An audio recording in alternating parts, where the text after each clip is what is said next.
Unified 911, anong matutulong namin sa'yo? Anya ti maitulong mi ken kapo. Anong may tatabang ko sa Unsay imo? akong ikatabang nimo? Ngini makadabang na misal ka no. Sa anumang wika o dialekto, may tulong na darating sa iyo.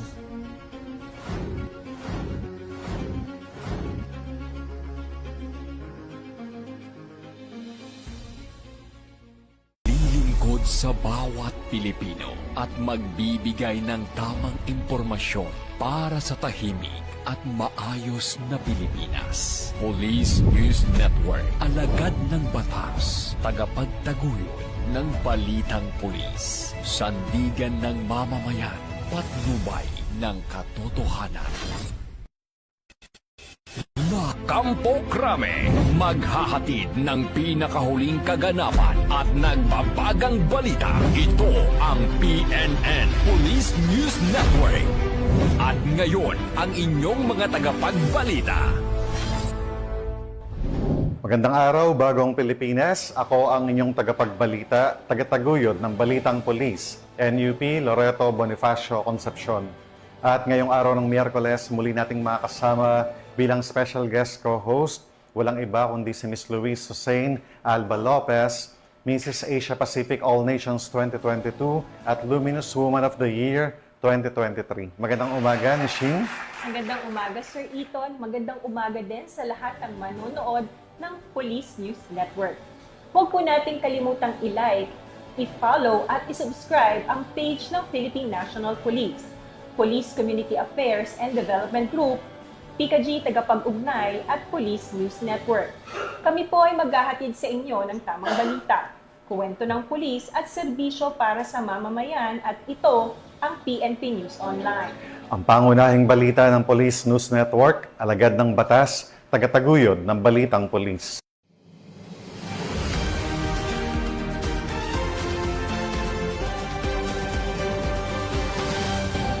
Narito ang mga balitang hatid ng ating PNN correspondents mula sa iba't ibang panig ng bansa.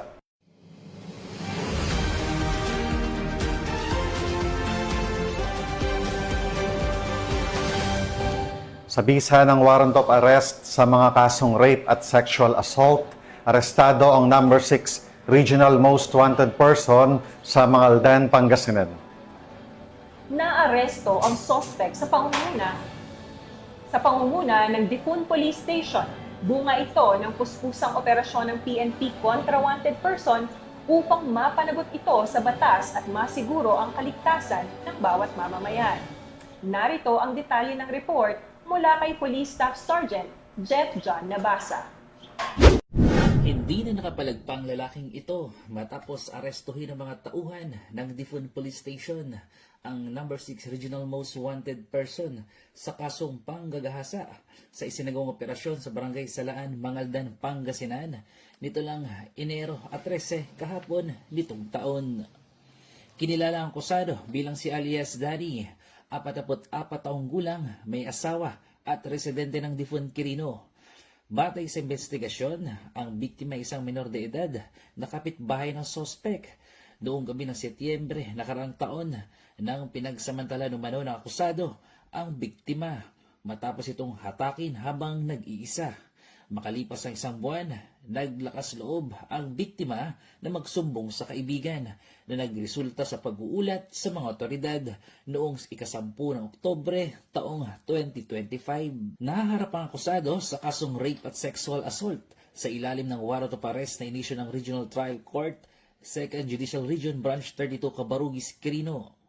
Pinuri naman ni Police Brigadier General Antonio P. Maralag Jr., Regional Director ng PRO2, ang matagumpay na pagtutulungan ng mga kapulisan na nagresulta sa pagkakaaresto ng sospek. Aniya, patunay ito sa walang kapagurang kampanya ng Valley Cops laban sa lahat ng lumalabag sa batas na isang adhikain upang patuloy na maihatid ang hustisya at mapanatiling ligtas at payapa ang bawat komunidad laban sa banta ng krimen. Ang PNP ay nananatili sa mandato nito at nakatuon sa aggressive and honest law enforcement na walang kapagurang pagtugis sa mga most wanted persons upang maihatid ang hustisya sa mga biktima. Mula rito sa lalawigan ng Quirino, nagbabalita ang inyong PNN correspondent, Police Staff Sergeant Jeff Janabasa, alagad ng batas, tagataguyod ng balitang pulis. Maraming salamat, Police Staff Sergeant Nabasa. Sa kulungan ang bagsak ngayon ng 17 lalaki matapos ang tangkang pagnanakaw ng underground copper cable sa Las Piñas. Yan ang tinutukan ni Patrolwoman Sari Bernales. Arestado ang 17 lalaki noong Sabado sa Las Piñas City matapos nilang tangkain nakawin ang underground copper cables na pag-aari ng PLDT Incorporated. Ayon sa mga otoridad, naalerto ang pulisya bandang alas 3 ng madaling araw matapos mapansin ng security personnel ng PLDT ang mga suspect na naglo-load ng cable lines na nagkakahalaga ng 556,929 pesos sa isang van sa barangay Talon 1. Kinumpirma ng isang PLDT specialist na ang mga kable ay bahagi ng underground network ng kumpanya sa Alabang Zapote Road. Nahuli rin mula sa mga suspect ang isang yellow bolt cutter at 3 improvised steel hooks. Inamin ng mga suspect na sila ay nag-recruit ng isang individual at pinangakuan ng 1,200 bawat isa kapalit ng pagnanakaw ng mga kable. Sila ay naharap sa mga kasong theft at paglabag sa Anti-Cable Television and Cable Internet Tapping Act. Ito ang bagong PNP para sa bagong Pilipinas, serbisyong mabilis, tapat at nararamdaman.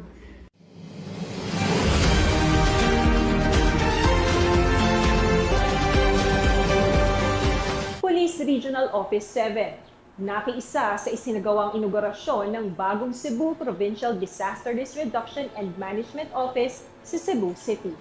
Bahagi ito ng pagpapalakas sa kahandaan, partikular na sa emergencies at kalamidad sa lalawigan. Ang detalye ng report mula kay Patrolwoman Judy Nicanor. Pinagtibay ng Police Regional Office 7 ang suporta nito sa Interagency Cooperation and Public Safety sa inaugurasyon ng Cebu Provincial Disaster Risk Reduction and Management Office sa City of Grotto, Barangay Apas, Cebu City. Ang bagong tatag na CPDRRMO ay kasalukuyang matatagpuan sa dating quarantine at evacuation center na matagal nang hindi nagamit. Inayos at pinahusay ang pasilidad upang maging ganap na disaster management hub na layuning palakasin ng koordinasyon, kahandaan at mabilis na pagtugon sa mga emerhensya at kalamidad sa buong lalawigan. Isinagawa ang inaugurasyon at ribbon cutting ceremony sa pangunguna ni Gobernador Pamela Baricuatro kasama sina PDRMO Head Dennis Pastor, Provincial Administrator Attorney Ace Durano, PRO7 Regional Director Police Brigadier General Rodrigo A. Maranan at iba pang opisyal ng lalawigan. Dumalo rin ang mga pangunahing stakeholder at katuwang na ahensya upang saksihan ang makabuluhang okasyong ito. Buong suportang ay binibigay ng PRO7 sa inisyatiba ng Pamalang Panlalawigan ng Cebu na layuning palakasin ang kooperasyon ng mga ahensya, kahandaan sa operasyon at mas epesyenteng pagtugon sa panahon ng krisis. Nananatiling matatag ang suporta ng pulisya sa mga programang nagtataguyod ng kahandaan, katatagan at kaligtasan ng mga komunidad sa buong Central Visayas. Mula dito sa Central Visayas, ako yung Police News Network Correspondent Patrolwoman Judith Nicanor, alagad ng batas, tagataguyod ng balitang pulis. Maraming salamat, Patrolwoman Nicanor.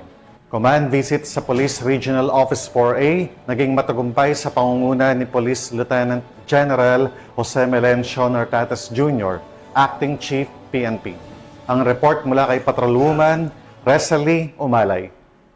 Nagsagawa ng command visit si Acting Chief ng Philippine National Police, Police Lieutenant General Jose Melencio C. Nartates Jr. sa Police Regional Office 4A nitong Enero at 13 taong kasalukuyan, kung saan siya ay tinanggap ni Regional Director, Police Brigadier General Paul Kenneth T. Lucas at ng Police Regional Office 4A Command Group. Sa kanyang talk to men, binigyang diin ni Police Lieutenant General Nartates Jr. ang tungkulin ng mga pulis sa ilalim ng Republic Act 6975. Kabilang ang pagpapatupad ng batas, pag-iwas ng krimen at pagpapanatili ng kapayapaan at kaligtasan ng publiko, kasabay ng pagpapalakas ng ugnayan ng komunidad. Tinalakay rin niya ang mga benepisyo para sa kapakanan ng mga pulis at muling iginiit ang advokasiyang bagong PNP para sa bagong Pilipinas, habang pinagtibay ang kahalagahan ng disiplina at pananagutan upang mapanatili ang tiwala ng publiko. Ito ang bagong PNP para sa bagong Pilipinas, serbisyong mabilis, tapat at nararamdaman.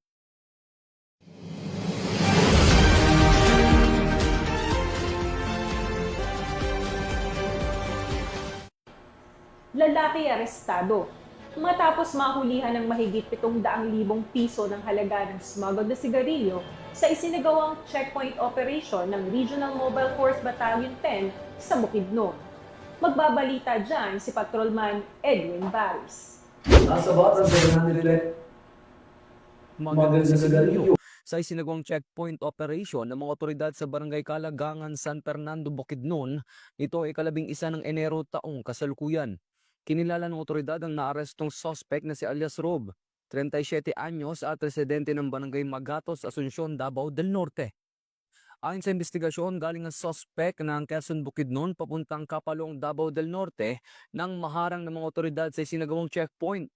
Nakumpiska sa suspect ang 18 master cases ng red port na sigarilyo na walang kaukulang government health warrant stickers at legal na dokumento na may tinatayang halaga na 720,000 pesos kasamang isang unit na commuter ban. Nakumpirmang sangkot umano ang suspect sa illegal na bentahan ng illegal na sigarilyo mula pa noong 2020. Naging matagumpay ang operasyon sa panguna ng Regional Mobile Force Battalion 10. Bukidnon Provincial Intelligence Unit at San Fernando Municipal Police Station. Dinala ang suspect at nakumpiskang kontrabando kasama ang ginamit na sasakyan sa San Fernando MPS para sa dokumentasyon. Ang nasabat na sigarilyo ay isa sa ilalim sa wastong disposisyon ng Bureau of Customs. Ito ang bagong PNP para sa bagong Pilipinas, serbisyong mabilis, tapat at nararamdaman.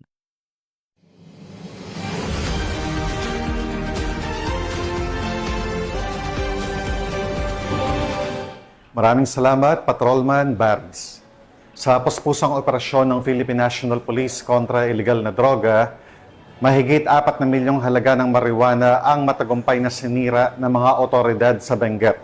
Patrolman Don Brosas, magbabalita. Sinira ng Philippine National Police nitong weekend ang isang malawak na taniman ng marijuana na nakatago sa kabundukan ng Benguet na may kabuuang halagang 4.8 milyon. Ayon sa PNP, pinangunahan ng 1st Benguet Provincial Mobile Force Company, katuwang ang iba pang unit ng pulisya at ang Philippine Drug Enforcement Agency ang operasyon sa Sitio Dalipe, Takadang, Kibungan, Benguet. Kabuuang 18,000 fully grown marijuana plants at 10 kilo ng pinatuyong marijuana stalks ang winasak matapos matuklasan ng 6 na plantasyon at isang imbakan sa loob ng communal forest na may lawak na humigit kumulang 2,250 square meters. Ito ang bagong PNP para sa bagong Pilipinas, serbisyong mabilis, tapat at nararamdaman.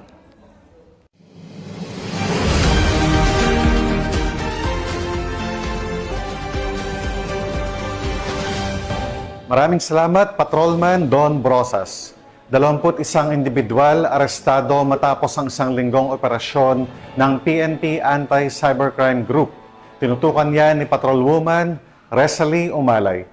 Nahuli ng PNP Anti-Cybercrime Group ang 21 individual sa iba't ibang cybercrime offenses mula Enero 2 hanggang 8 taong kasalukuyan. Naitala ang 30 cybercrime cases, kabilang ang 19 na regular filing at 11 inquest proceedings.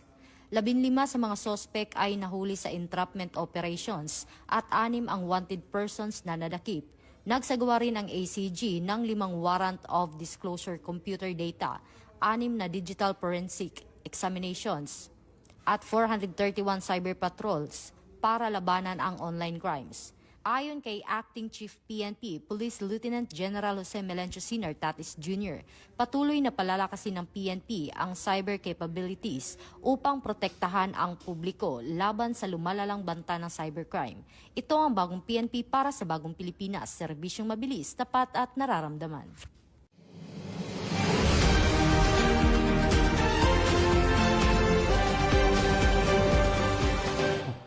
At yan ang mga balitang nakalap ng ating PNN correspondents mula Luzon, Visayas at Mindanao. At bago tayo muling magtapos, gusto ko pong pasalamat sa ating masusugid na manunood or televiewers ng Police News Network. At syempre pa sa ating special guest co-host this morning na walang iba kundi si Miss Luisa St. Alba Lopez. Maraming salamat, Ma'am, sa muling pagkapaunlak ng aming imbitasyon na maging special guest co-host sa PNN sa programang ito. Baka may nais kang gustong sabihin, pasalamatan o i-promote na event or advocacy mission. Nais ko lamang po magpasalamat sa Philippine National Police, sa Police News Network at sa PKG tagapag-ugnay sa patuloy na pag-imbita sa akin sa programang ito. Maraming pong salamat. Pinapasalamatan at binabati ko po si Acting Chief PNP Police Lieutenant General Jose Melencio Nartates Jr., Police Major General Roderick Agustus Alba, the Director for Police Community Relations, PKG Command Group na pinamumunuan ni Police Brigadier General Dina Guzman, Police Colonel Joel Serrano, Police Colonel Adonis Guzman at Police Colonel Joel Adam. Sa lahat ng personnel ng Police Community Affairs and Development Group at sa lahat ng magigiting na pulis sa buong bansa. Maraming salamat sa inyong serbisyo para sa isang ligtas na pamayanan. Sa ngalan ng pamunuan ng Philippine National Police, sa pangunguna ni Acting Chief PNP Police Lieutenant General Jose Melencio Nartates Jr. at sa pamumuno ni President Ferdinand Bongbong Marcos Jr., kami ay maglilingkod sa bawat Pilipino at magbibigay ng tama at balansang balita. Mula rito sa tanggapan ng tagapag-ugnay ng Pambansang Pulisya, kami ang inyong mga tagapagbalita, tagataguyod ng Balitang Pulis, NUP Loreto Bonifacio Concepcion. At ako naman po, si Ms. Luisa St. Alba Lopez, Mrs. Asia Pacific All Nations 2022 at Luminous Woman of the Year 2023. Maghahatid ng tamang balita, kwento ng pulis at serbisyo para sa mamamayan at ito ang PNP News Online. Ang pangunahing balita ng Police News Network, ito ang bagong PNP para sa bagong Pilipinas, serbisyong mabilis, tapat at nararamdaman.